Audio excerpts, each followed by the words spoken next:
Ny farana anio ny fiofanana ho an'ny boriboritany faharoa ao anatin'ilay tetikasa soram-piakonana sy fampananana asa miaraka amin'ny fikambanana Andromaso sy ny sampana iraisam-pirenena ho an'ireo tany miteny amin'ny ampahany na manontolo ny teny frantsay na OIF. Eto dia ampatsahivina foana fa izao ezaka izao dia ao anatin'ny tetikasa no volavolain'ny OIF fampananana asa ny soram-piakonana sy fampananana asa ny tanora.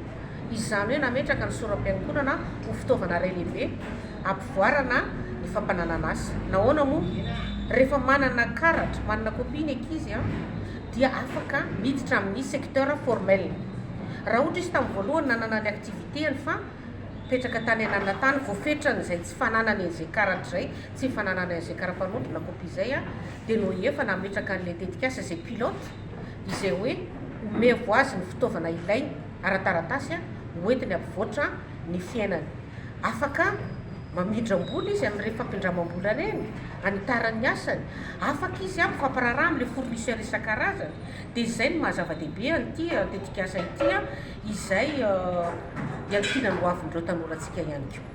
Ankoatra ny fanomezana kopia na soram-piakonana, ireo mpisitraka azy io raha tsy aivina dia nisy koa ny fiofanana arak'asa samihafa toy ny fanaovana mofo, teny vahiny, savony, taovolo sy izay rehetra mety amoronana asa rehetra. Manazava ny antony araka izany ireo tompon'andraikitra. Teneniko teo mizarazara sampana maro, misy ny coiffure, misy ny langue, misy ny pédagogie, misy ny pâtisserie, misy ny savony.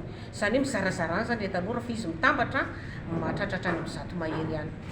Tena navitrika ny tanora izany hoe mipetraka ao filana zany ity tetikasa ity. Vao marina fa filana goavana ho amin'ny tanorantsika ity. Voalohany betsaka amin'ireo tanorantsika ireo tsy manana kopia, tsy manana kara-panondro. Betsaka amin'izy ireo koa tsy anasa. Izany hoe izany kopia sy ny fampananana asa izay zany tena mipetraka mihitsy filana ho an'ilay tanora dia mahatonga azy ireo midodododo tonga amin'ny fanentanana ary mbola tonga ihany koa anaty fampifanana. Eto koa dia nararotana ny sorana ny eto amin'ny 2e arrondissement ny délégué. Eto moa ny lefitra amin'izao fanampiana satria tsy vitantsika rery zao, tsy vitan'ny Andromaso sy OIF rery zao fa miara-misalany rehetrarehetra dia sorana manokana izy amin'izay. Ho anay eto amin'ny boriboritany faharoa misy ny tetikasa ity niarahana tamin'ny OIF. Zava-dehibe aminay satria famoronana asa ho an'ny tanora, ho an'ny rehetrarehetra eto amin'ny arrondissement misy anay. Dia zava-dehibe anay io fa antenaina fa misy vokatra tsara tena hipaika any amin'ireo mpiofanareo. Izay ny tanjona sorana manokana ny OIF angadina nanana sy viana ahitana tamin'ity tetikasa ity ary rarina mbola isiny izany fiarah-miasa iarahana amin'ny OIF izay satria maro ny tetikasa izay niarahana tamin'izareo amin'ny fampiofanana ho an'ny tanora. Tsy ny tanora ihany koa izany fa misy koa nefa lehibe izay misitraka mahazo vokatra tsara aorianan'ny fiofanana.